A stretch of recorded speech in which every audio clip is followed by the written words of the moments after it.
नमस्कार दोस्तों, स्वागत है आप सभी लोगों का Sonu study classes YouTube channel. दोस्तों आज मैं आप सभी को एनसीईआरटी बुक क्लास 11th भूगोल चैप्टर 9 सौर विकिरण, ऊष्मा संतुलन एवं तापमान पर प्रश्न उत्तर मैं आप लोगों को इस वीडियो में बताऊंगा। प्रश्न नंबर 1, बहुविकल्पीय प्रश्न नंबर 1, निम्न में से किस अक्षांश पर 21 जून की दोपहर सूर्य की किरणें सीधी पड़ती हैं? क विषुवत वृत्त पर, ख 23.5 डिग्री उत्तरी, ग 66.5 डिग्री दक्षिणी, घ 66.5 डिग्री उत्तरी। उत्तर ख 23.5 डिग्री उत्तरी। नंबर 2, निम्न में से किन शहरों में दिन ज़्यादा लंबा होता है? क तिरुवनंतपुरम, ख हैदराबाद, ग चंडीगढ़, घ नागपुर। उत्तर क तिरुवनंतपुरम। नंबर 3, निम्नलिखित में से किस प्रक्रिया द्वारा वायुमंडल मुख्यतः गर्म होता है? क लघु तरंगदैर्घ्य वाले सौर विकिरण से, ख लंबी तरंगदैर्घ्य वाले स्थलीय विकिरण से, ग परावर्तित सौर विकिरण से, घ प्रकीर्णित सौर विकिरण से। उत्तर ख लंबी तरंगदैर्घ्य वाले स्थलीय विकिरण से। नंबर 4, निम्न पदों को उनके उचित विवरण के साथ मिलाएं। नंबर 1, सूर्य सूर्यतप, क सबसे कोष्ठ और सबसे शीत महीनों के मध्य तापमान का अंतर। नंबर 2, एल्बिडो एल्बिलो एल्बिडो, ख समान तापमान वाले स्थानों को जोड़ने वाली रेखा। नंबर 3, समताप रेखा, ग आने वाली सौर विकिरण। नंबर 4, वार्षिक तापांतर, घ किसी वस्तु के द्वारा परावर्तित दृश्य प्रकाश का प्रतिशत। उत्तर क ग, नंबर 2 घ, नंबर 3 ख, नंबर 4 क।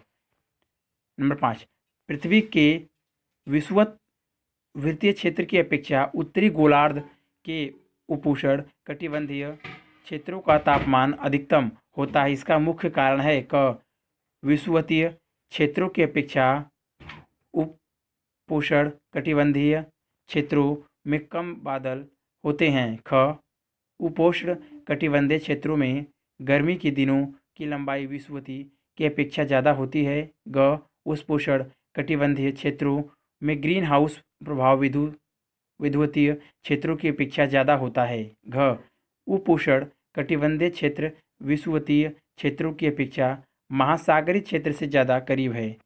उत्तर ख उपोष्ण कटिबंधीय क्षेत्रों में गर्मी के दिनों की लंबाई विषुवतीय क्षेत्रों से ज़्यादा होती है। प्रश्न नंबर 2, निम्नलिखित प्रश्नों के उत्तर लगभग 30 शब्दों में दीजिए। नंबर 1, पृथ्वी पर तापमान का असमान वितरण किस प्रकार जलवायु और मौसम को प्रभावित करता है? उत्तर, तापमान के असमान वितरण से मौसम और जलवायु प्रभावित होती है। जिस क्षेत्र में तापमान अधिक होता है उस क्षेत्र में हवाएं कम तापमान वाले क्षेत्रों से चलती हैं, इसलिए विषुवतीय प्रदेशों से हवाएं ऊपर उठ जाती हैं और हवाएं अपने दोनों गोलार्ध उत्तरी और दक्षिणी में उतनी ही जिनके कारण वहाँ का वायुदाब अधिक हो जाता है। शीत ऋतु में हवाएं स्थल से समुद्र की ओर चलती हैं, इसलिए यह हवाएं प्राय शुष्क होती हैं। ग्रीष्म ऋतु में हवाएं समुद्र से स्थल की ओर चलती हैं, इसलिए यह पौने आर्द्र होती हैं। तापमान का असमान वितरण वायु की उत्पत्ति का मुख्य कारण है। चक्रवात की उत्पत्ति भी तापमान के असमान वितरण का कारण होती है। इस तरह तापमान के असमान वितरण से मौसम और जलवायु प्रभावित होती है।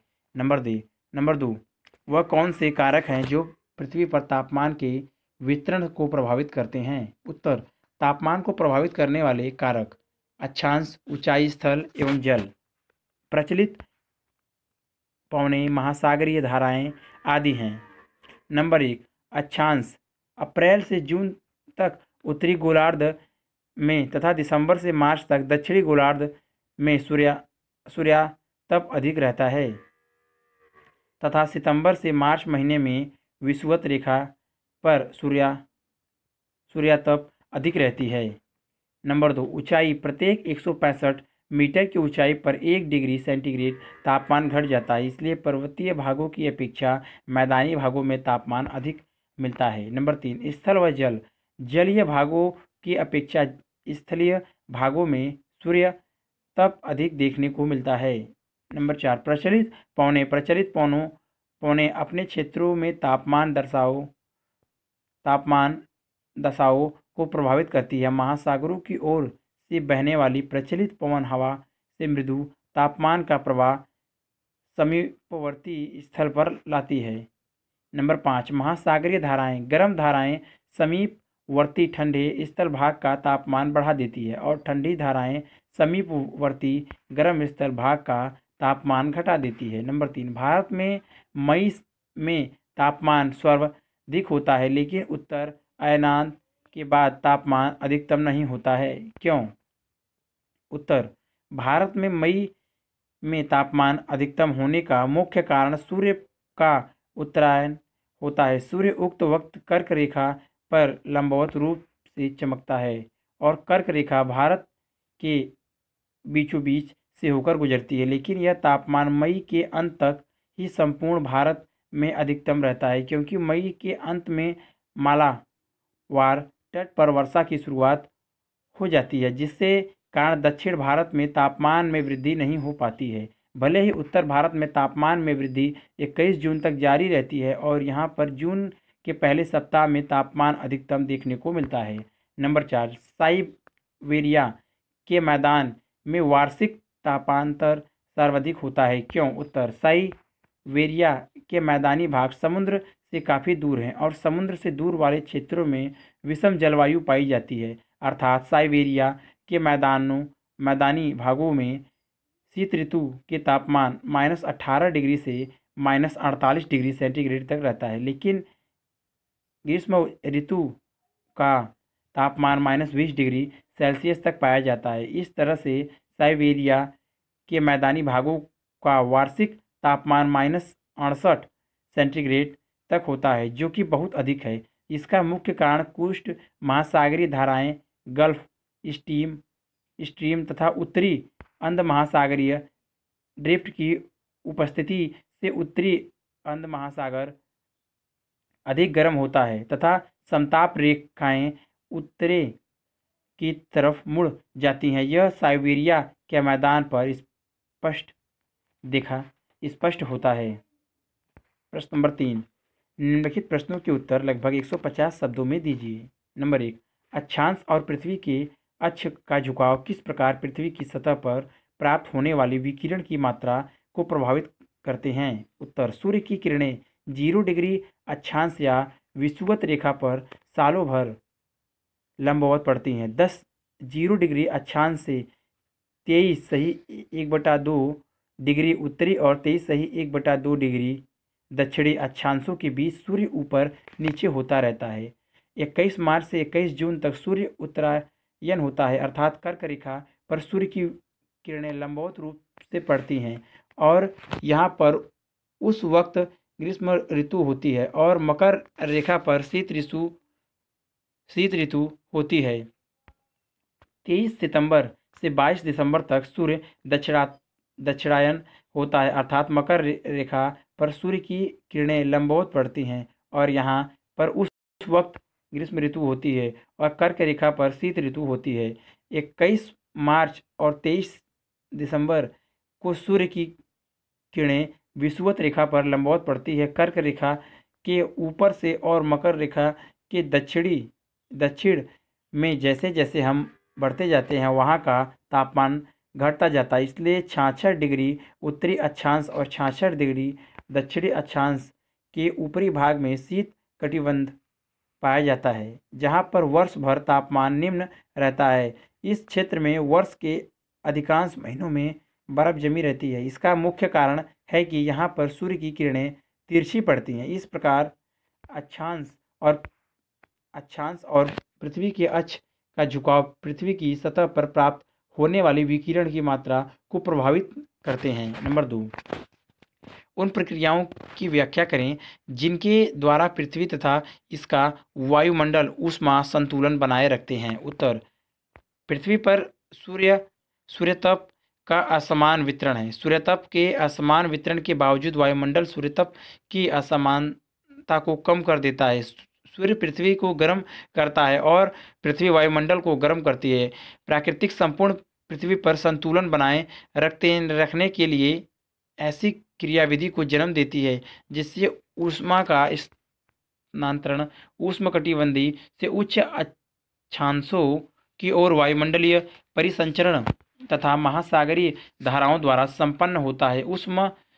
उष्णकटिबंधीय क्षेत्र में अधिक गर्मी पड़ने के कारण वहाँ की वायु गर्म होकर ऊपर उठ जाती है और उस खाली स्थान को भरने के लिए उपोष्ण कटिबंध से हवाएं उष्ण कटिबंध की ओर चलती हैं, जिससे उष्ण कटिबंध के तापमान में ज़्यादा वृद्धि नहीं हो पाती। इसी तरह से उपोष्ण कटिबंध क्षेत्र में शीतोष्ण कटिबंध में हवाएं चलकर इन क्षेत्रों के तापमान में संतुलन बनाती है। इसी तरह से वायुमंडल एक क्षेत्र के तापमान को ज़्यादा नहीं बढ़ने देती तथा शीत कटिबंधीय और शीतोष्ण कटिबंधीय क्षेत्रों में अगर गर्म महासागरीय धाराएं चलती हैं तो यह धाराएं इन क्षेत्रों के तापमान को बढ़ा देती हैं और अगर उष्णकटिबंधीय क्षेत्रों में ठंडी धाराएं चलती हैं तो उन क्षेत्रों के तापमान को कम कर देती है। इस तरह पृथ्वी की महासागरीय धाराएं और वायुमंडल ताप को संतुलित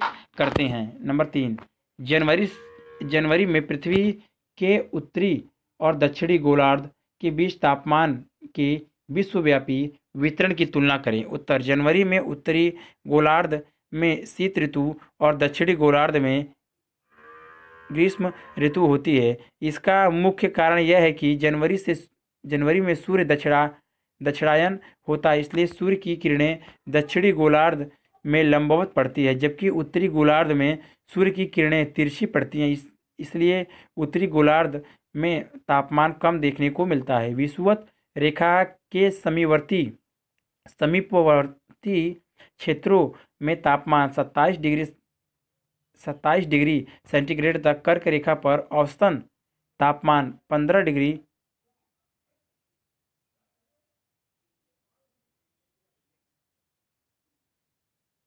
सेंटीग्रेड, शीतोष्ण कटिबंधीय क्षेत्रों में औसत तापमान 10 डिग्री सेंटीग्रेड और शीत कटिबंधीय क्षेत्रों में इससे भी कम तापमान देखने को मिलता है। इन क्षेत्र के कई क्षेत्रों का तापमान शून्य से भी काफ़ी नीचे तक पहुंच जाता है। उदाहरण स्वरूप साइबेरिया के वर्खायस में -32 डिग्री सेंटीग्रेड तक तापमान पाया जाता है। दक्षिणी गोलार्ध में ऑस्ट्रेलिया, न्यूजीलैंड, दक्षिणी अफ्रीका देशों और दक्षिणी अमेरिका महाद्वीप के अर्जेंटीना में जनवरी में तापमान औसतन 30 डिग्री सेंटीग्रेड तक होता है, जबकि इसके और भी दक्षिणी भाग में जैसे चिली और अर्जेंटीना के दक्षिणी भाग में तापमान 15 से 20 डिग्री सेंटीग्रेड तक होता है। इस तरह से जनवरी में उत्तरी गोलार्ध में कम तापमान और दक्षिणी गोलार्ध में अधिक तापमान देखने को मिलता है। अगर वीडियो अच्छी लगी तो वीडियो को लाइक करें, शेयर करें, कमेंट करें और नेक्स्ट वीडियो के लिए चैनल को सब्सक्राइब जरूर करें। Thank you for watching.